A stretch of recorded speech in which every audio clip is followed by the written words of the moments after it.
we're supposed to make a table of values of this capital F constructed from this integral.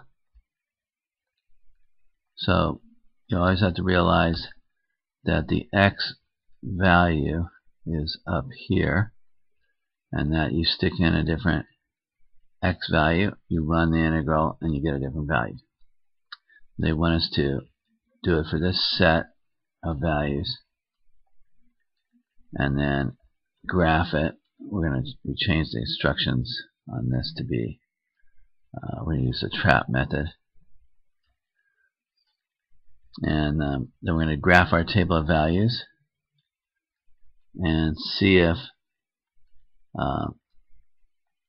the graph of f of x really looks like it could have little f as its derivative. Okay, so let's step back and just see. Here's our functions. F of x is either x negative x squared. So capital F is constructed as this integral. I'm working this out in a program called MathCAD, but it could be done in any number of what they call computer algebra systems like Mathematica. Anyway, I'm just going to do a general discussion, and then we'll go on to the specific answering this question.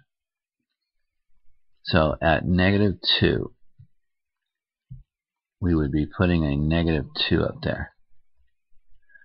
Running the Riemann sum program 0 to -2, which is going backwards, that's okay. The program will get it right.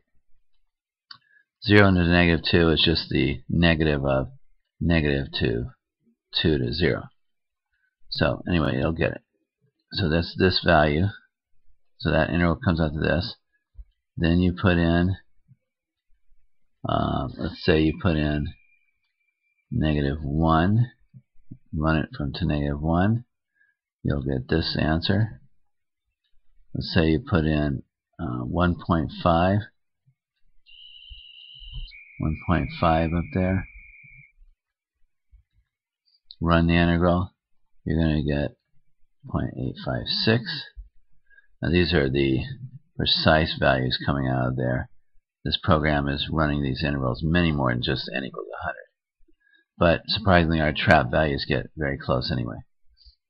Okay, now I want to do a check to see if these values are really working such that their derivative of capital F could really be little f. So I'm checking at 1, and then h is equal to 0.001. So I'm doing the difference quotient for at 1 for 0.001, and using the constructed function, I'm running the program is running these integrals at 1.001, getting the answer, sticking it here, running it at 1, it's from 0 to 1, getting that answer, subtracting, divided by 0.001, and you get this. Then I valued f at 1, little f at 1, and get the 0.368, which matches up very well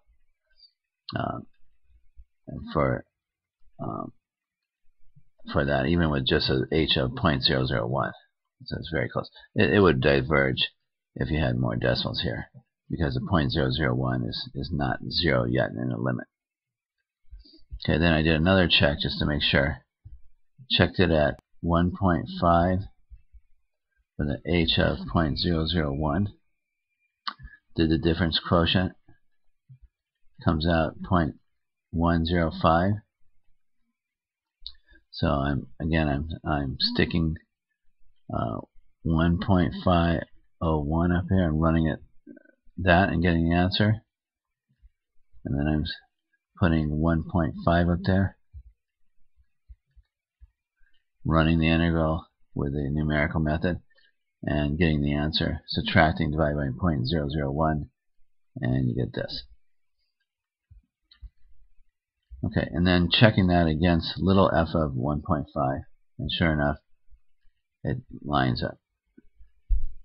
Okay, so I'm believing that f prime is equal to f, but let's graph it. The advantage of doing this construction method of getting an antiderivative is that there is no closed form antiderivative for e to the minus t squared. You could do a series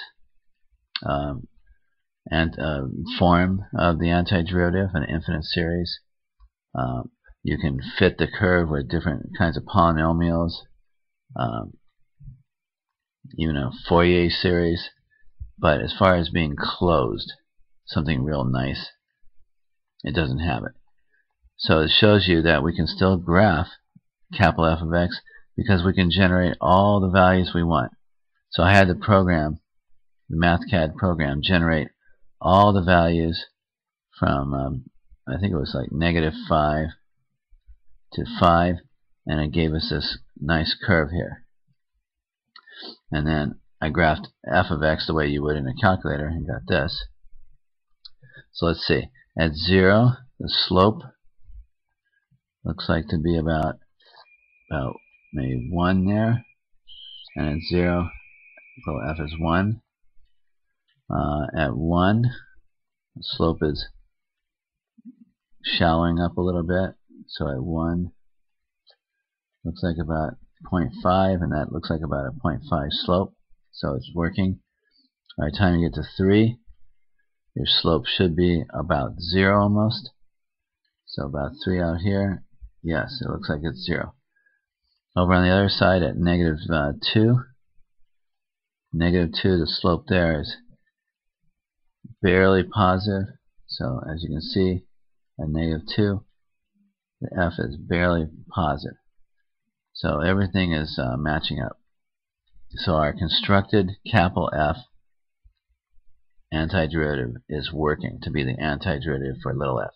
Now let's go to this particular problem. They said to run the program one at a time from 0 to 0, 0 to 0.2, 0 to 0.4, 0.6, 0.8, and 1. One interval at a time. You're going to run the trap program 1, 2, 3, 4, 5, 6 times and get 6 different answers and write them down. And these are the answers you're approximately going to get. Okay, again, my MathCAD program